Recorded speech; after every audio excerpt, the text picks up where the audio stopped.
गुलमर्ग के रुकन असम्बली फारूक अहमद ने कहा कि वज़ीर-ए-आज़म नरेंद्र मोदी ने जो कारनामा किया है ये एक सपने से कम नहीं। इन्होंने कहा कि ट्रेन अब जम्मू से श्रीनगर आएगी और इससे हमको काफ़ी फ़ायदा मिलेगा। इन्होंने मज़ीद कहा कि हमको टूरिज़्म से काफ़ी उम्मीद है और इससे हॉर्टिकल्चर को भी फ़ायदा मिलेगा। ये समझता हूँ this is dream come true. मैं ऑनरेबल प्राइम मिनिस्टर साहब का शुक्रगुजार हूँ, अपने इलाके की तरफ से मैं शुक्रिया अदा करता हूँ, क्योंकि इससे इस ट्रेन से टूरिज़्म को काफ़ी बूस्ट मिलेगा। हमारे इलाके की 70% लोग टूरिज़्म से वाबस्ता हैं।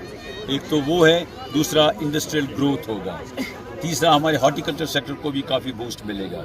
हमारी कनेक्टिविटी की प्रॉब्लम्स थी, काफ़ी वो दूर हो जाएंगी। It was very difficult sometimes कि अगर आपको जम्मू श्रीनगर से जम्मू जाना हो, जम्मू से श्रीनगर आना हो, इसके लिए ट्रेन बहुत ही ये अल्टरनेटिव है।